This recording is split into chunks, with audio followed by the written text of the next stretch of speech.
John Rockefeller discovered something that most people never realize. When you become too powerful in one way, the system reacts. When you become powerful in the right way, the system works for you. The difference between these two types of power explains why some people change the world permanently and others just make noise. Rockefeller was not just the richest man in America. He was the man who learned to transform money into social infrastructure. But how does someone manage to do that? And why does this still matter to you today? If you haven't subscribed to the channel yet, this is the perfect moment to do so. Warning: this documentary uses AI-generated images for illustrative purposes. Although the visuals are synthetic, the content is the result of rigorous research based on real historical and scientific sources. Sources in the description. In the early 20th century, Standard Oil already controlled almost all American oil. Rockefeller had won the game that everyone imagines capitalism to be, crushing competitors, dominating prices, creating a monopoly. But that is where the story gets interesting, because success became a problem. Investigative journalists began to attack him. Politicians discovered there were votes in breaking the trusts. The American government sued Standard Oil for antitrust practices. In other words, Rockefeller had become too powerful in the wrong way. Companies can be sued. Companies can be broken up. Companies can be regulated, and that is exactly what happened. The Supreme Court ordered the dismantling of Standard Oil. In theory, it was the end of the Rockefeller empire. In practice, it was the beginning of his true strategy, because that is where the great insight comes in. Rockefeller realized that there is a type of power that no one can sue: social infrastructure. Universities, foundations, hospitals, research centers, educational programs. These institutions do not command like a government. They direct like a map. And maps, when well drawn, make millions of people walk without realizing who chose the roads. Think about this.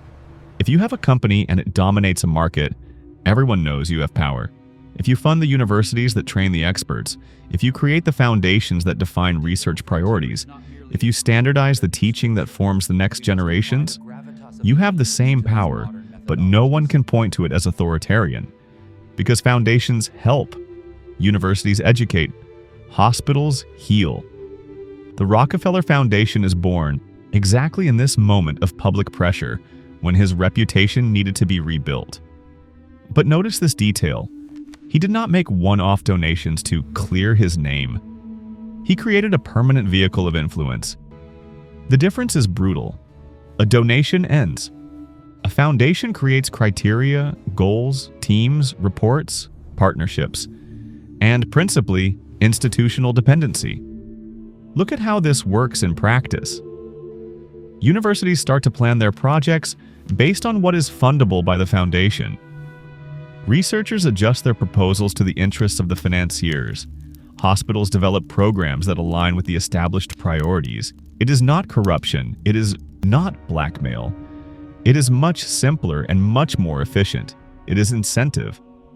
When funding becomes a funnel, the question ceases to be, is this true? And becomes, does this receive support? The tension becomes clear here. Philanthropy can accelerate advances, save lives, modernize structures. But it also defines which questions will be asked and which will never be asked for lack of resources. It is not a conspiracy theory. It is how the game actually works. In the educational field, the records show something fascinating. Rockefeller worked with Frederick Gates, his advisor, through the General Education Board. There are documents from the time that make the objective quite clear: to reorganize the rural school and standardize educational practices. The gaze was administrative, not humanistic. And this does not need to be treated as a conspiracy to be unsettling. Think of the context. The country was growing rapidly, industry needed disciplined labor, cities were swelling, and the school was the broadest instrument to uniformize behavior. Punctuality, obedience to routines, functional literacy, basic training for a market in transformation.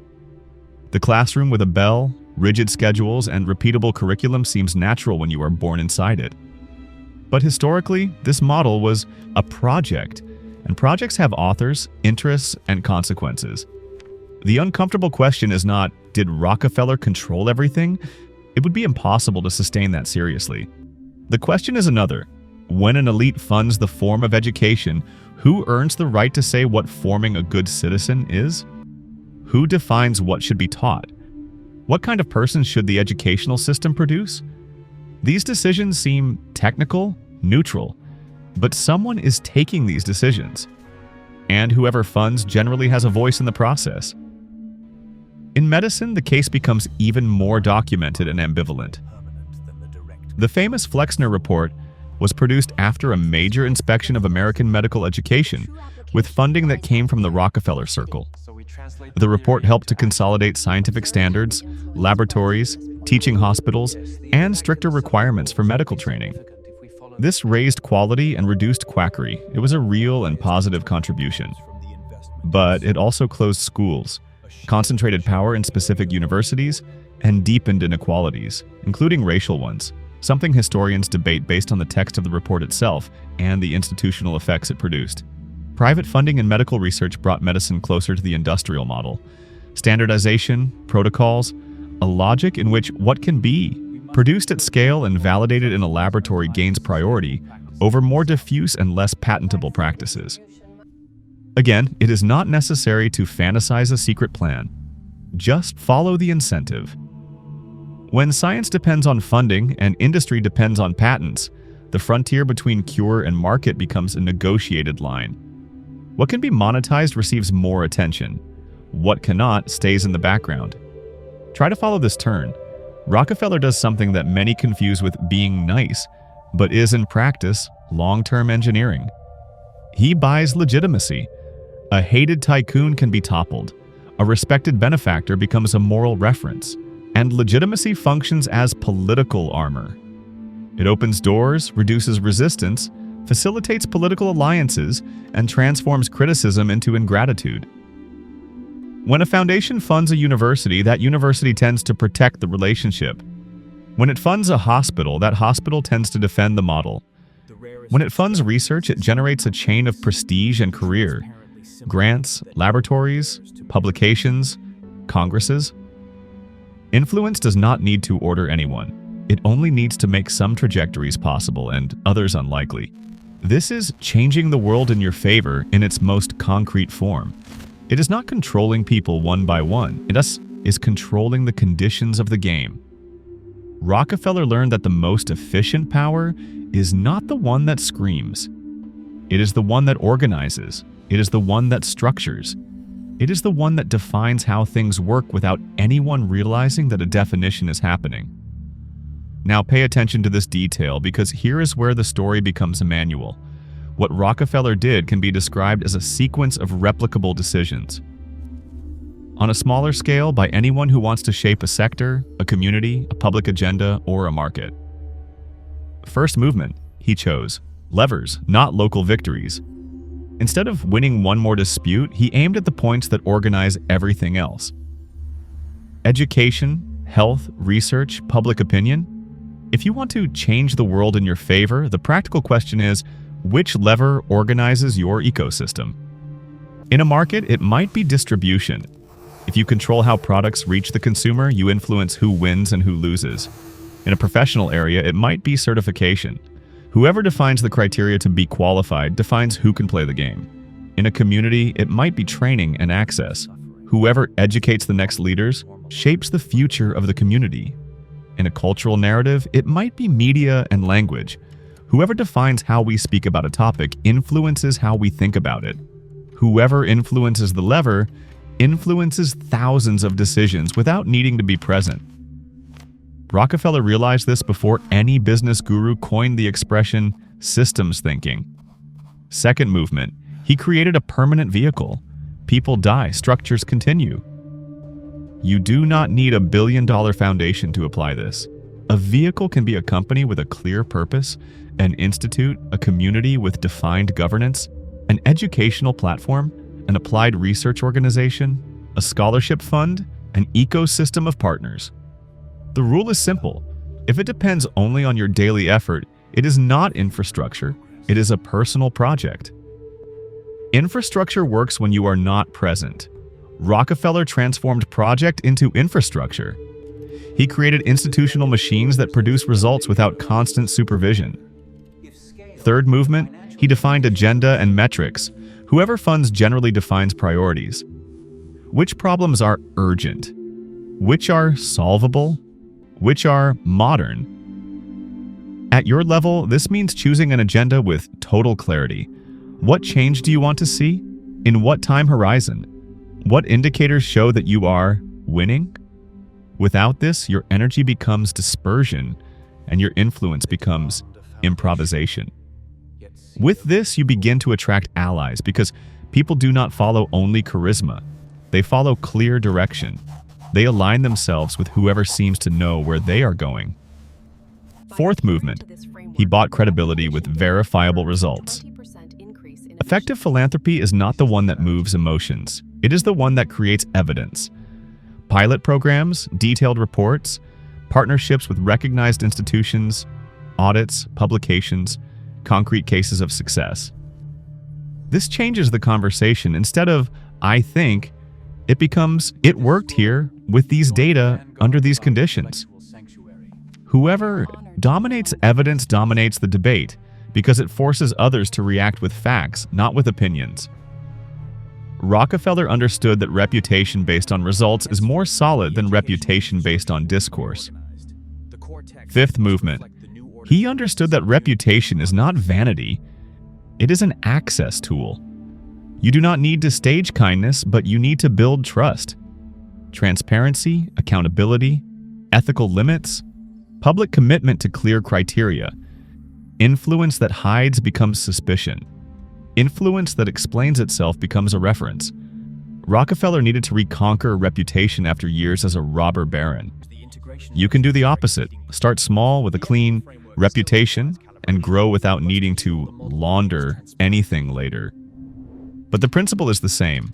Credibility opens doors that money alone cannot open. Sixth movement. He operated through networks, not through orders. The modern way to change a sector is not to command, it is to create incentives so that many want to participate voluntarily. Scholarships attract talent, programs attract institutions, certifications attract companies, educational content attracts audiences, events attract media. When the network grows, it feeds itself. And then the most important phenomenon happens. Your presence becomes dispensable because the network walks alone. The participants have an interest in keeping the structure working, even without you. Seventh movement. He treated opposition as a given of the game. Rockefeller was attacked by investigative journalists, politicians, and social movements for years. The point is not to avoid critics. It is to build structures that withstand the wear and tear, solid governance, compliance, independent boards, transparent documentation, capacity for course correction. If you want to change something relevant, you will go against established interests. The question is not if there will be resistance, but if you can cross it without becoming what you claim to combat. Rockefeller transformed criticism into an opportunity to demonstrate transparency. Look at what this means in practice. Rockefeller did not invent a matrix in the literal sense. What he did was simpler and harder. He understood that social systems are designed by whoever funds, organizes, and standardizes. And he worked methodically to be in the place of the financier, the organizer, and the standardizer. First in oil, through economies of scale and vertical integration. Then in the institutional fabric that sustains education, science, and public health. The same systemic logic applied at different levels. Perhaps the most fascinating thing is to realize how many parts of our daily life are still the fruit of choices made by institutions funded generations ago. The school you attended, the hospital where you are treated, the university that defines who is an expert, the criteria that define what is valid knowledge. Many of these structures were standardized in eras when private influence on the definition of public policies was less regulated than today. This does not need to be seen as something sinister. It can be seen as a map. If social systems are designed by someone, nothing stops you from participating in this design. Not as an invisible tyrant, but as a declared architect, building a network that makes your project inevitable. The difference between having ambition and changing the world in your favor is always the same. Ambition wants immediate results. Architecture wants permanence. Rockefeller chose permanence. And that is why, more than a century after the creation of his foundations, much still works the way it was organized in that era. The world seems natural to those who are born inside it. But the world, almost always, is an old project that worked out. The question that remains is direct. What project are you willing to build that continues standing when you are no longer here to push? Now that you have understood the strategy, you need to see how it really works in practice.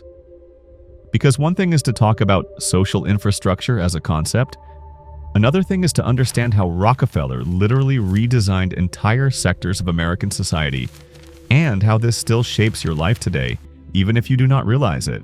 Let's start with a concrete example that shows the real reach of this influence. The University of Chicago was practically created with Rockefeller money. It was not a donation here and there. It was a project of institutional construction from zero.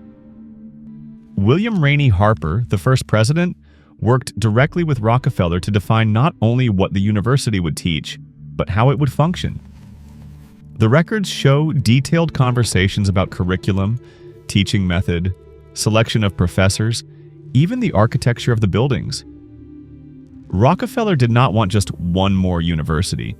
He wanted a replicable model of higher education that could influence all other universities. And he succeeded. The University of Chicago became a reference in research, methodology, and academic standards. Other institutions began to copy the model. Notice what happens here. You do not need to control all universities if you manage to create the standard that all will want to follow. It is much more efficient. And it is exactly this that technology companies do today when they create ecosystems. Apple does not control all iPhone apps, but it controls the rules that all developers need to follow. The practical result is the same: systemic influence. In medicine, the process was even more direct. The Johns Hopkins Medical School, also funded with Rockefeller resources, became the model for scientific medical teaching in the United States. But look at the detail that makes the difference. It was not just a question of money, it was a question of method. Abraham Flexner, the author of the famous report on medical education, was the brother of Simon Flexner, who directed the Rockefeller Institute for Medical Research. The connections were not accidental, they were strategic. The report not only criticized inadequate medical schools, it defined exactly what a good medical school should be. Advanced laboratories, scientific research, teaching hospital, full-time professors, standardized curriculum. It seems obvious that medicine should be scientific, right? But at the time, many medical schools functioned more like workshops. You paid, attended some classes, took a basic exam, and received the diploma. The Flexner report changed this radically. Of the 150 medical schools that existed before the report, only 85 survived. Many closed because they could not meet the new standards. The result was a more scientific medicine, more effective with fewer charlatans. But it was also a more expensive medicine, more exclusionary, more centered in urban hospitals.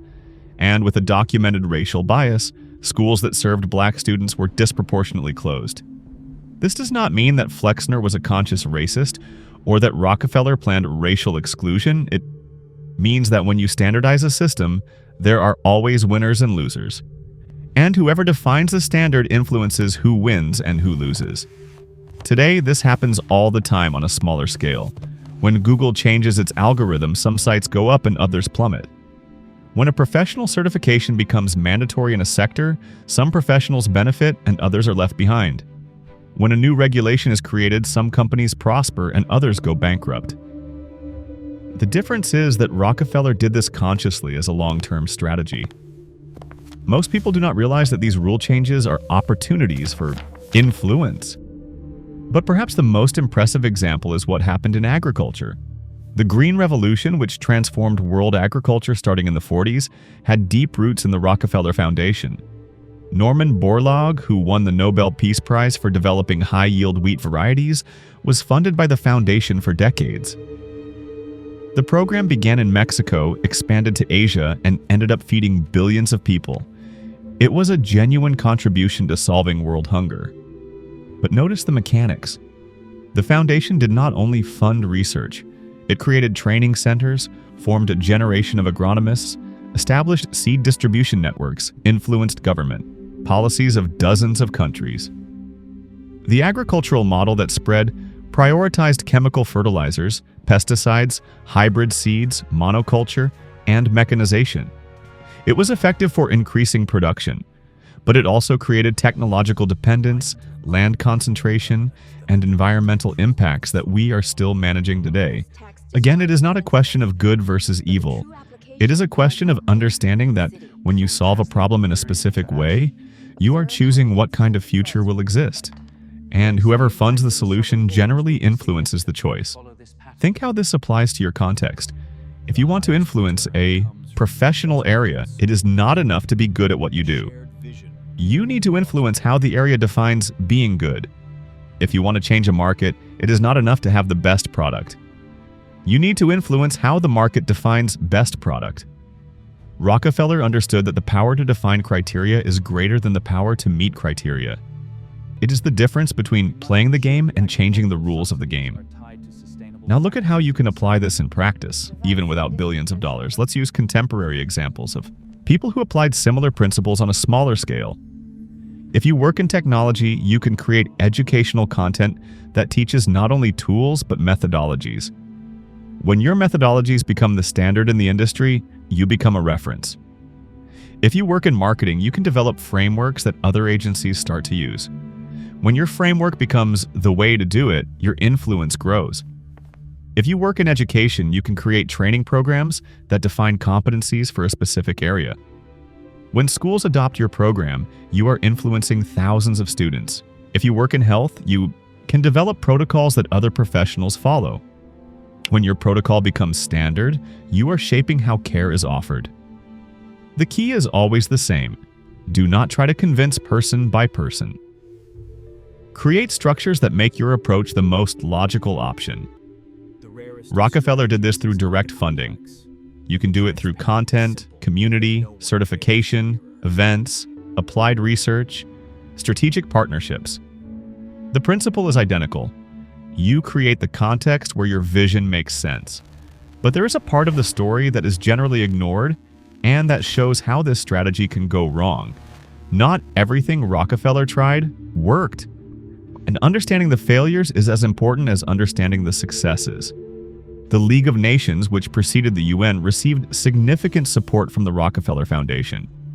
The idea was to create international institutionality, global governance, mechanisms for peaceful conflict resolution. Rockefeller believed that global problems needed global solutions. It made sense. But the League failed. The United States did not even enter. World War II showed that international institutions were still too fragile to contain aggressive nationalisms. Rockefeller money and influence were not enough to change deep geopolitical dynamics. This teaches something crucial. Social infrastructure works when it is aligned with larger historical forces. When it goes against these forces, even a lot of money and a lot of intelligence do not guarantee success. For you, this means choose battles you can win. Do not try to change aspects of reality that have very deep roots. Change aspects that are ready for change, that have pent-up demand, that solve real problems for many people. Rockefeller had more success in education and health because these areas were in natural transformation. Industrialization created demand for more qualified workers. Urban growth created demand for more efficient public health. He surfed changes that were already happening instead of trying to create changes from zero. Another instructive failure was Rockefeller's attempt to directly influence electoral politics. He funded candidates, supported campaigns, tried to buy legislative influence in a more traditional way. It worked in the short term, but generated a lot of friction and public wear. Philanthropy was much more effective than direct political lobbying, because philanthropy builds legitimacy and political lobbying corrodes legitimacy. When you are seen as a benefactor, people want to cooperate. When you are seen as a buyer of politicians, people want to resist. For you, the lesson is build. Influence through contribution, not through pressure. Be the person who solves problems, not the person who buys favors. Be the reference people look for, not the interested party who chases people. There is another fascinating aspect that shows how Rockefeller thought systematically. He did not invest only in American universities. He funded universities in China, in Brazil, in Mexico, in Europe. It was not altruism, it was long-term vision. He understood that the world was integrating economically and that American influence would depend on forming global elites who shared American values and methods. The students who graduated from these universities returned to their countries and became leaders in their areas. Many maintained connections with American institutions throughout their careers. Today, you see the same strategy in exchange programs, international scholarships, university partnerships. Countries that want to project cultural influence fund education in other countries. It is not direct control, it is long-term alignment. You can apply the same logic on a micro scale. If you want to influence an industry, train people in other companies in that industry. If you want to influence a region, train community leaders in that region.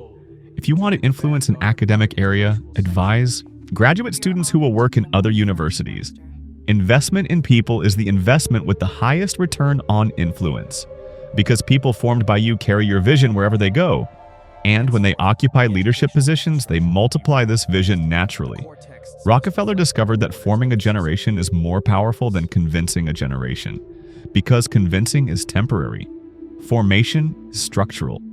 Perhaps the most impressive aspect of this whole story is how it perpetuates itself. The Rockefeller Foundation still exists more than a century later.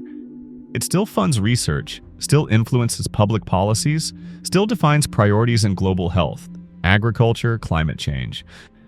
But it is not just a question of money, it is a question of institutionality.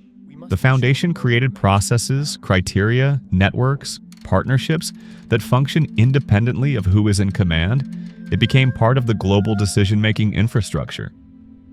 This shows something you can apply. Build systems that work without you. Your influence must survive your presence. If it depends on your daily energy, it is not sustainable. If it works because you created correct incentives and solid structures, it is permanent. The final question that remains is about responsibility. When you build systemic influence, you are assuming responsibility for long-term consequences. Rockefeller shaped aspects of society that still affect us today. Some consequences were positive, others questionable. If you are going to apply these methods, you need to be prepared to assume responsibility for what you build. Because social infrastructure is not neutral. It always benefits some groups more than others. It always promotes certain worldviews to the detriment of others. The difference between using these methods ethically and using them manipulatively is transparency and accountability. Rockefeller operated in an era with less public oversight. You can choose to operate with more transparency from the beginning. The hardest part of understanding Rockefeller is not the strategy he used. It is why so few people try to replicate it today. Because the principles are there, documented, tested, proven effective. But most people continue playing the old game, competing for slices of an existing market instead of redesigning the entire market. Maybe it is because changing the system seems harder than winning within the system. Or because it requires patience of decades in a culture that wants results in quarters. Or because it demands assuming responsibility for consequences you cannot completely predict. But look at what happens when someone really applies these principles in the modern era. Elon Musk did not try to compete with traditional automakers by selling better cars. He redefined what better car means: software, sustainability, autonomy, integrated experience. He created charging infrastructure, influenced regulations, changed consumer expectations. Now, every automaker needs to play on the field he designed. Jeff Bezos did not try to compete with bookstores by selling cheaper books. He redefined what buying books means: convenience, variety, personalized recommendations, fast delivery. Then he expanded the infrastructure to other products, created a marketplace, cloud services, logistics. He transformed commerce into technological infrastructure. Mark Benioff did not try to compete with software companies by making better programs. He redefined how software is delivered. In the cloud, by subscription, constantly updated. He created the SaaS model that the entire software industry ended up adopting. In each case, the strategy was similar to Rockefeller's. Instead of winning within the existing rules, change the rules of the game. And then position yourself as the necessary infrastructure to play the new game. But these are billionaires. You probably want to know how to apply this on a scale that makes sense for your reality.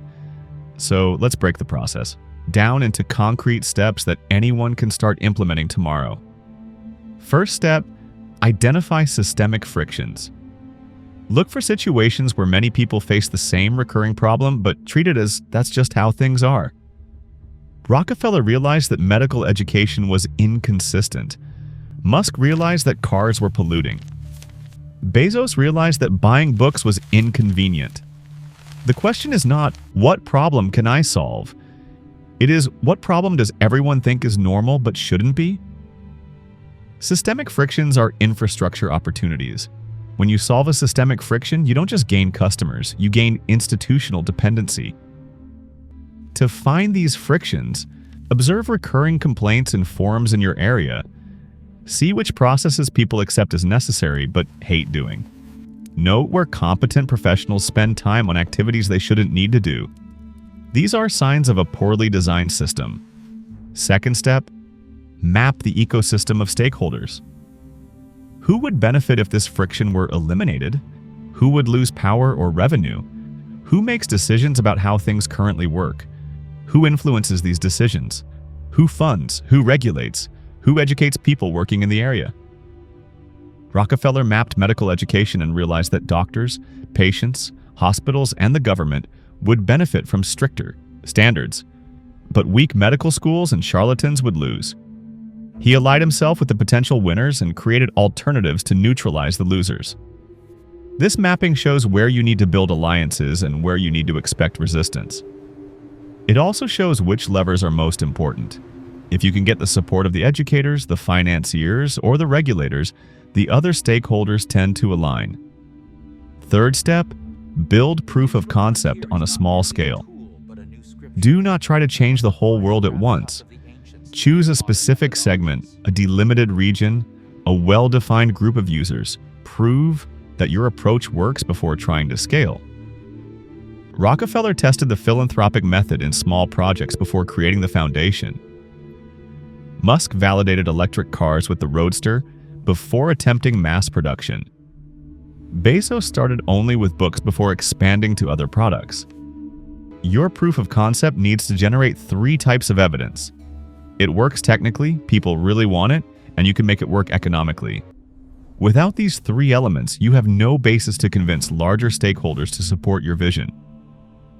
Fourth step, document methodology and results. Transform your initial success into transferable knowledge. Write about the process. Speak at events. Teach others to replicate. Create frameworks, checklists, best practices. Publish data on impact and efficiency. This does 2 crucial things. It establishes you as an authority on the subject and reduces the barrier to entry for other people to adopt your approach. The easier it is for others to copy you, the faster your methodology becomes the standard. Fifth step, form a coalition of early adopters.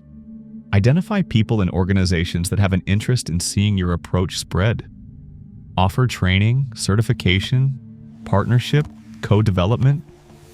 Create a community where early adopters can exchange experiences and solve problems together. This coalition becomes your distributed sales force. Each convinced member sells your approach to other people in their networks. When the coalition reaches critical mass, change becomes inevitable because resisting becomes more expensive than adhering. Sixth step, influence educational infrastructure. Offer courses, workshops, certifications. Influence university curricula, corporate training programs, industry conferences. When you control how people learn about a subject, you control how they think about that subject. Rockefeller influenced medical education through funding. You can influence through content, methodology, certification. The result is similar. The next generation of professionals is born already familiar with your approach. Seventh step, create dependency through tools and platforms. Develop software, frameworks, processes that make your approach easier to implement. When your tools become the industry standard, changing approach means changing tooling, which is expensive and risky. This is what technology companies do when they create ecosystems. It is what consultancies do when they develop proprietary methodologies. It is what academics do when they create theoretical frameworks that other researchers start using. Eighth step, monitor and adapt constantly. Complex systems evolve. Your approach needs to evolve along with them. Collect feedback, measure results, adjust methodology, anticipate environmental changes. Keep your solution always one step ahead of the problems it solves. Rockefeller adjusted the foundation's priorities as the world changed. He left basic education, entered public health, then agriculture, then climate change. The vehicle remained. The focus evolved with the needs of the time. Now, let's talk about the most common traps that prevent people from applying this strategy successfully. The first trap is trying to skip steps. Many people want to go straight to creating a foundation or influencing public policies without having built credibility through smaller results. Rockefeller only achieved social influence because he first proved competence in business. Credibility cannot be bought, it can only be built. The second trap is choosing problems that are too big. Changing world education is not an operational objective. Reducing the time teachers spend on bureaucracy can be. Big problems are composed of smaller problems. Solve a smaller problem first, then use what you learn to attack the next one. The third trap is underestimating resistance. Every systemic change threatens someone who benefits from the current system. These people will react, prepare for criticism, attempts at delegitimization, unfair competition, regulatory pressure. Have a communication strategy, political alliances, financial reserves. The fourth trap is losing focus. Initial success generates opportunities for expansion, invitations to act in other areas, seductive partnerships. Resist the temptation to diversify before consolidating your position in the original area. Rockefeller dominated oil before entering philanthropy. Consolidation before expansion. The fifth trap is neglecting succession. If your social infrastructure depends on your personal presence, it will die with you. Build leadership, processes, culture, governance that work without direct supervision. Rockefeller created foundations that survived more than a century without him. But perhaps the most dangerous trap is the seduction of power. When you manage to influence systems, it is tempting to use that influence for short-term personal benefit. Rockefeller resisted this temptation because he understood that legitimacy is built slowly and lost quickly. Use influence to solve real problems, not to accumulate personal advantages. There is also an ethical question that needs to be addressed directly. When you build systemic influence, you are assuming power over other people. This power can be used for good or for evil. History is full of examples of both. The difference lies in transparency, accountability, and alignment with public interest. Rockefeller operated in an era with little oversight. You can choose to operate with more transparency from the beginning. Document objectives, methods, criteria, results. Submit yourself to external evaluation. Create course correction mechanisms when your approach generates unintended consequences. It is also important to recognize limitations. You are not a sociologist, economist, professional political scientist. You do not have complete information about long-term systemic consequences. Be humble about the reach of your vision. Build partnerships with people who have complementary expertise. And always remember that social systems are composed of real people. Your decisions affect real lives, careers, families, communities. When you change the rules of the game, some people lose jobs, opportunities, status. This does not mean that change is wrong, but it means that you have moral responsibility for transition costs. Rockefeller did not always deal well with this responsibility. There were human costs in the transformations he promoted. You can learn from his mistakes and do better. In the end, perhaps the most fascinating aspect of the Rockefeller strategy is how it reveals something fundamental about social change. Society does not change because someone has a good idea. It changes because someone creates infrastructure that makes the good idea inevitable. Ideas are abundant. Infrastructure is scarce. Whoever manages to transform idea into infrastructure manages to change the world in their favor. Not through manipulation or control, but through building better alternatives that people want to adopt voluntarily. The question you need to answer is simple. What infrastructure are you willing to build? What problem will you solve so effectively that other people will want to use your solution? What kind of permanence do you want to create? Because in the end, Rockefeller did not change the world by being smarter or more ambitious than other people.